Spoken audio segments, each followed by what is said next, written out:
Bueno, ¿Qué tal? ¿Cómo están? Yo soy Guillermo Dietrich, presidente de esta compañía y fundador, diríamos, de la misma. Ante todo les agradezco el que se toma el tiempo de escucharme para escuchar una pequeña historia, que para mí por la edad que tengo es casi corta la historia, pero también quiero agradecerles a ustedes, a todos, que son el motor de esta maravillosa empresa que hoy tenemos. Mi historia, como dije hace un ratito, empezó por una pasión. Mi padre era farmacéutico, no tenía nada que ver con la actividad del auto ni de la mecánica, pero sí era un apasionado por los autos y por las motos. Yo realmente perdí a mi padre muy joven, perdí a mi padre a los 17 años y diríamos como definición no tuve adolescencia, porque mi padre, por un tema muy largo de contar, estaba con muy malos recursos económicos, diríamos en la pobreza. Entonces en mi familia yo seguía con esa pasión de los fierros y bueno, y la tenía que canalizar por algún lado. Lo que sí lo tuve siempre claro, que ese sueño había que concretarlo. Obviamente era una escena de nubarrones, un chico de 17 años sin su papá, pero sí con una familia. Así es cuando empezó. Yo quiero contar esto como para que todos interpreten la pasión. O sea, yo tenía un padrino que era un gran artesano y él me había hecho un caballito con un elástico de un camión, la cabecita del caballito y el chasis del caballito. Bueno, yo me amaqué 3 días, después me aburrí. Contra eso, ¿qué hice? Que yo tenía exactamente entre 10 y 11 años y medio. Hice una moto. Lo di vuelta, le puse 2 ruedas de bicicleta, conseguí un motor que se llamaba Cucciolo, que era un motor de 48 centímetros cúbicos italiano, tanque de nafta y anduvo, hice una moto. Con eso quiero decir que ahí parte, diríamos, la pasión, y yo insisto con esto, cuando alguien tiene algo que lo apasiona, no aflojen. Prepárense, búsquenlo, prepárense, estudien sobre el tema, pero intenten lograrlo. Cuando Dietrich se funda fue en 1964 y más de uno sabe, y el que no lo sabe, se lo cuento, empezamos de la nada, diríamos de la base de ese caballito. ¿Y cómo se empieza de la nada? Yo preparaba autos en la casa en Moreno 989, donde hoy día vive mi madre, donde yo nací. Yo preparaba motos y autos de carrera. Iba al industrial de noche y de día trabajaba. Estuve en Industrias Kaiser Argentina sin terminar el industrial antes de tener 18 años, todavía me faltaba 1 año y medio, porque venía atrasado 2 años, y me mandan a Santa Isabel a la línea de montaje de un auto que se llamaba Bergantín.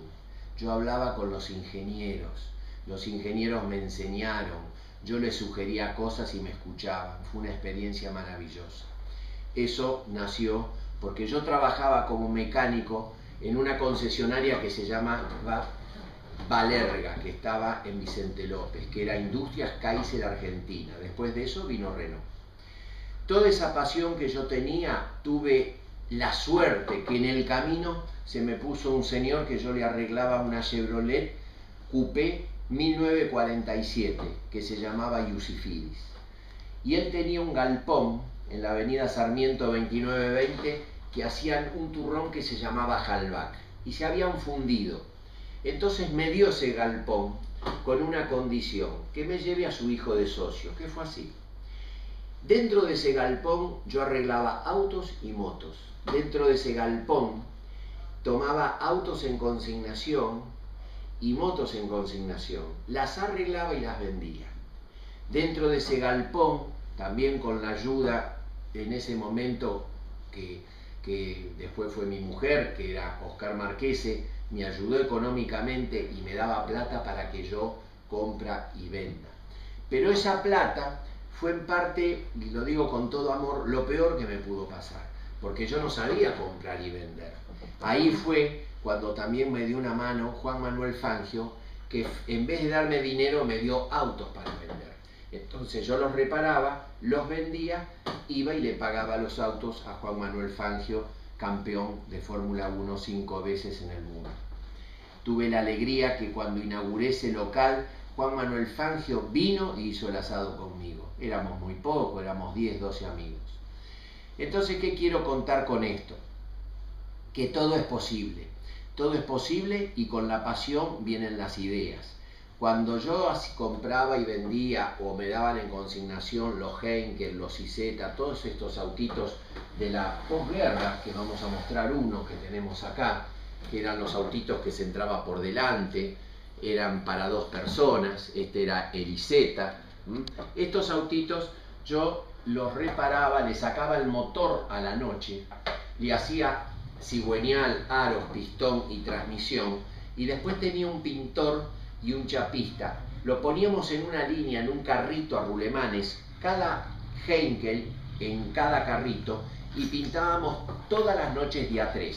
¿Por qué pintábamos las noches de A3 y del mismo color? Porque en la pintura, en esa época, lo que más tiempo llevaba era la limpieza de los elementos, de la máquina, de la pistola de pintar y de todo, y de la mezcla de las pinturas. Entonces una noche hacíamos rojos, otras noches negros, y al otro día, 7, 8 de la mañana, se colocaba el motor y la caja, y a las 10 de la mañana estaban en venta. Se garantizaban, cosa que hoy es muy normal escuchar que un usado se garantizaba. Hoy, en esa época, 1964, Dietrich ya lo hacía. Bueno, así nació Dietrich. Y ese fue el puntapié maravilloso. Obviamente la mecánica servía, se podía pagar el alquiler, pero también la idea era que, diríamos, nació siendo un taller que vendía autos, no una agencia de autos que tenía taller. Y así fuimos avanzando, y bueno, vino un buen ofrecimiento de las agencias Citroën, que era una agencia que se llamaba Automóvil Desarrollo, que me ofrecen ser subagente Arroyo, de la agencia Arroyo. Y ahí, diríamos, fue el primer peldaño muy importante.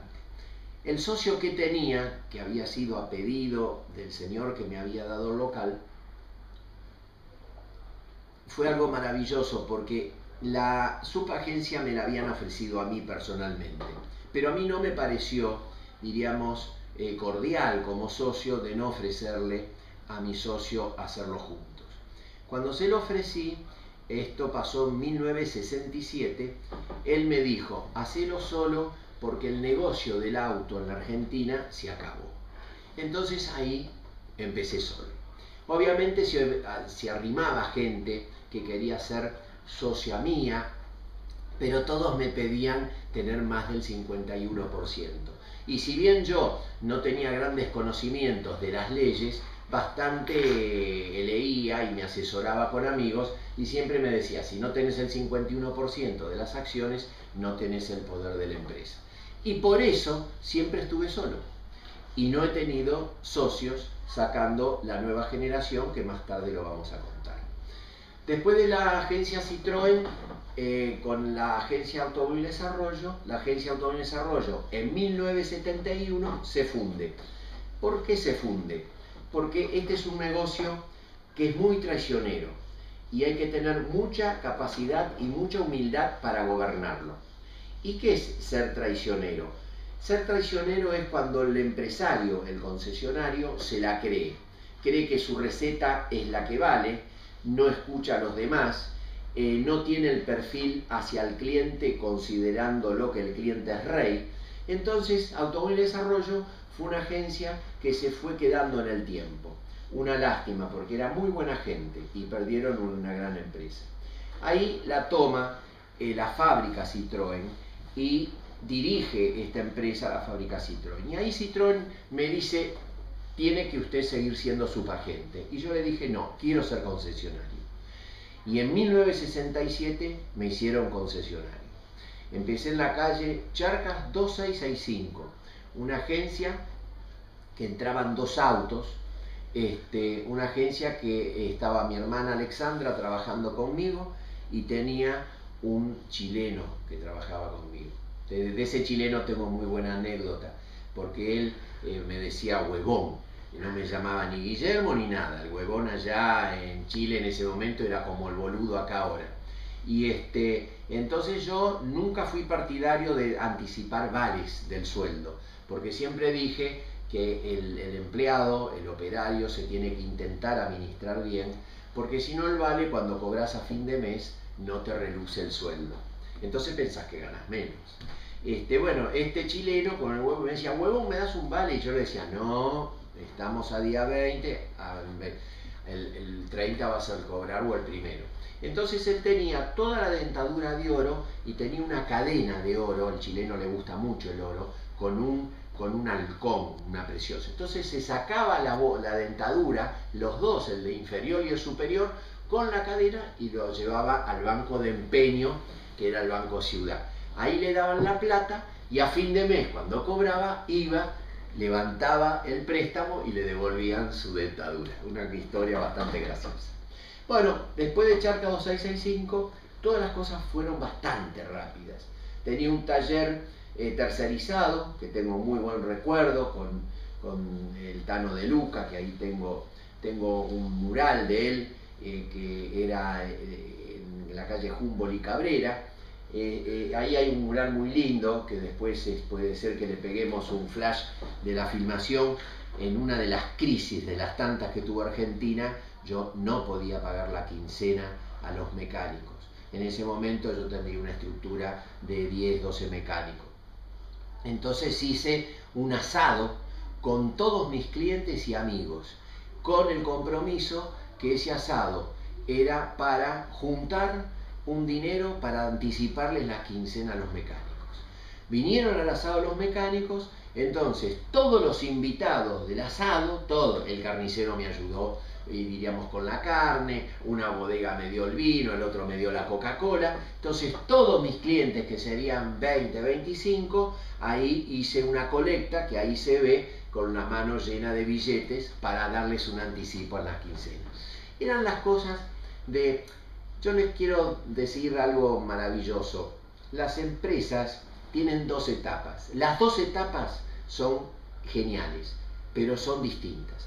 Gobernar sin recursos, diríamos en la jerga futbolera, uno patea el córner y corre al arco para atajar la pelota, y gobernar con recursos, que uno puede tener asesores, puede manejar mejor el marketing, toda esa época que yo les cuento, cómo se podía, cómo se hacía. Yo hacía los avisos, hacía el banco, arreglábamos los autos, me ponía el guardapolvo y ya tenía un cliente, me ponía una corbata y ya tenía un cliente en el salón. Entonces era una cosa maravillosa y ojo, con una gran diferencia. Los volúmenes en nada que ver, porque cuando vendía un auto por día llegábamos a fin de mes y hacíamos una fiesta.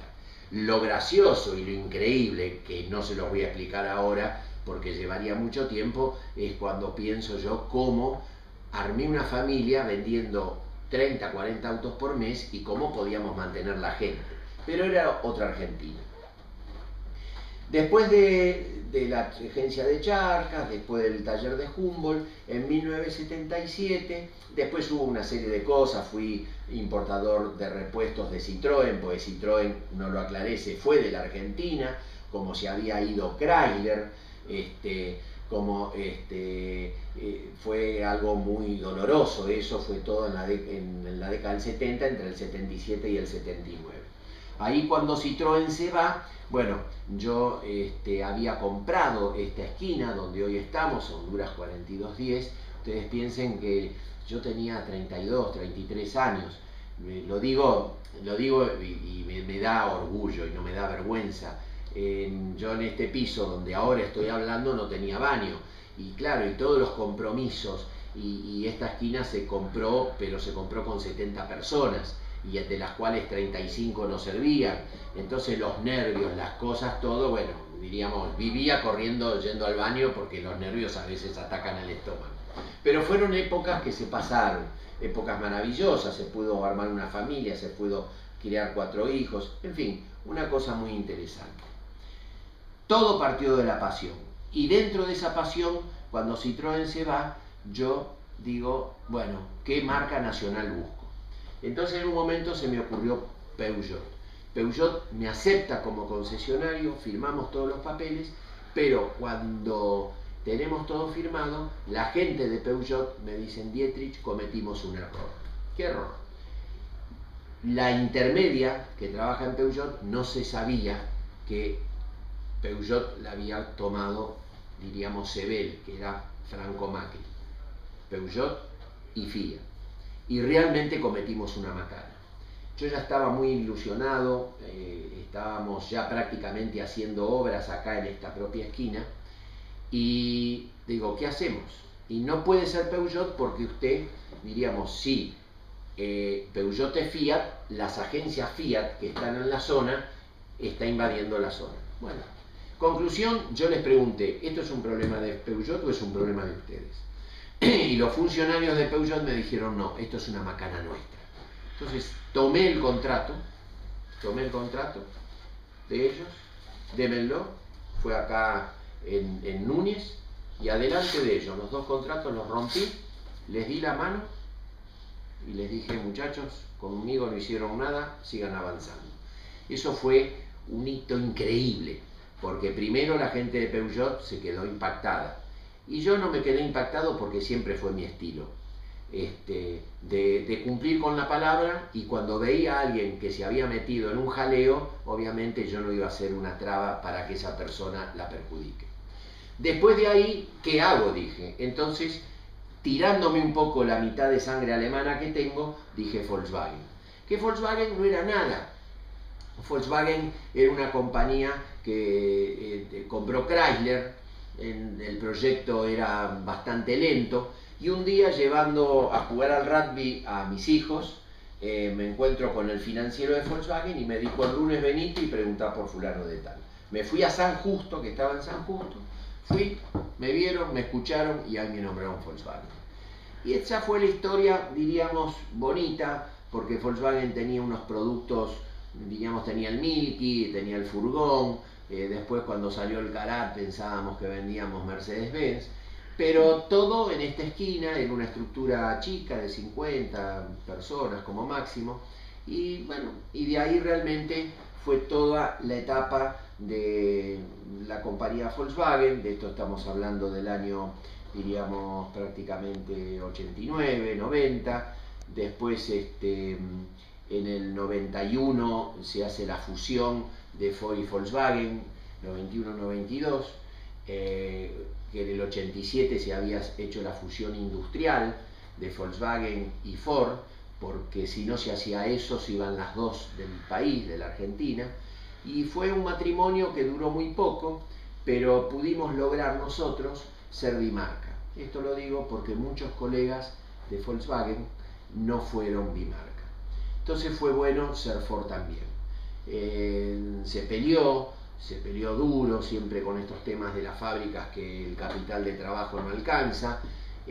Ayudaron del lado de ellos, ayudamos nosotros de mi lado, y es así como tuvimos la Autolatina. Que Autolatina, diríamos, se disuelve en 1995, que ahí viene la nueva Volkswagen, que es la que hoy vivimos. Y esa nueva Volkswagen, diríamos, coincidió con la nueva generación de quien les habla. Entonces fue algo como esas cosas que son llamadas, como cuando Fangio me dio los autos, que si no me los hubiese dado, por ahí no estaría hablando con ustedes, y ese año 95, que fue el punto de inflexión, que viene la nueva generación, o sea, mis hijos,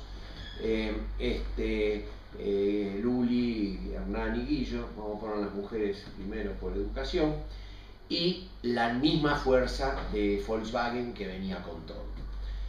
La nueva generación en un momento se dedica a Ford, la hace crecer en un 300-400% de lo que vendía Dietrich, y después todo ese nuevo equipo se viene, diríamos, a las dos marcas, y se empiezan, diríamos, se empieza a crecer. El crecimiento de la nueva generación yo la comparo con el perro de campo. El que tiene campo, yo he ido a comer asados, todo, y por ahí tiene un ovejero con 10 años echado a la galería donde comes el asado, y el perro ni se mueve.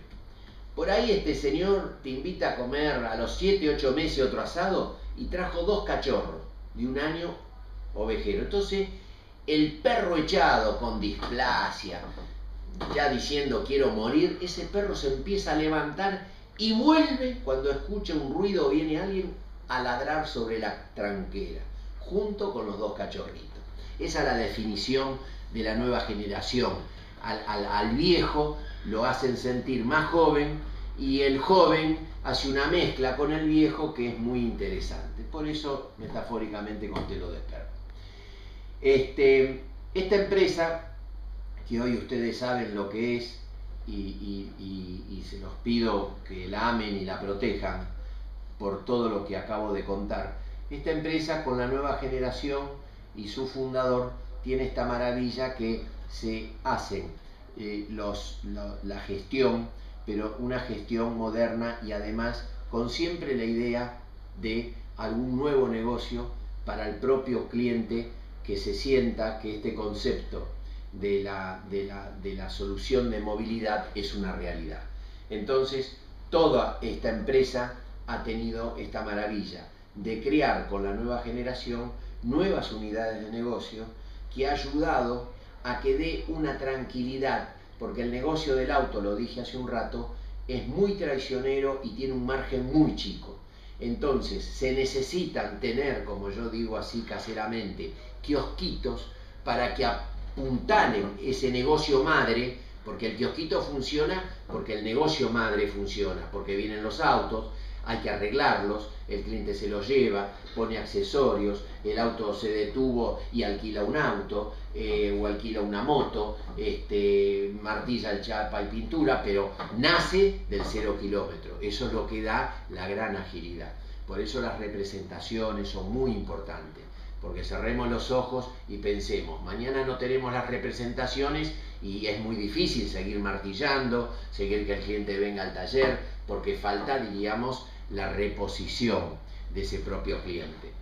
Así que para que esto no se extienda tanto, yo lo que quiero, medio como cierre, decir, si este caso de Dietrich, este hombre que les habla que en 1964 cumplió un sueño, no hubiese venido la nueva generación, es factible que hoy esta empresa no fuese una empresa de 400 personas, porque yo, como fundador de la empresa y como hombre de negocios, sé positivamente lo que es el piso y el techo. Entonces, estos grandes volúmenes, esta gran gestión de manejar una empresa de este tamaño, una persona sola es muy factible que no lo pueda hacer. Entonces, eso es lo que digo, piso y techo. Entonces, es factible que si yo no hubiese tenido la nueva generación que le hubiese apasionado el negocio de los autos como me apasiona a mí, como me ha apasionado en un momento a mí, sería por ahí una agencia de importados de 30, 40, 70 autos por mes, pero lo que uno podría poder estar manejando. Hoy esto lleva una gestión de todo el equipo que me está escuchando, una gestión de sus dueños, una gestión de los gerentes, diríamos muy profunda, que sería mucha carga para una persona sola. Con esto no les cuento diríamos lo que es todo contemporáneo, porque ustedes lo viven, pero bueno, quiero agradecer nuevamente a todo el equipo que nos acompaña, tanto gerentes, equipo, Anita acá, la periodista, gracias por todo.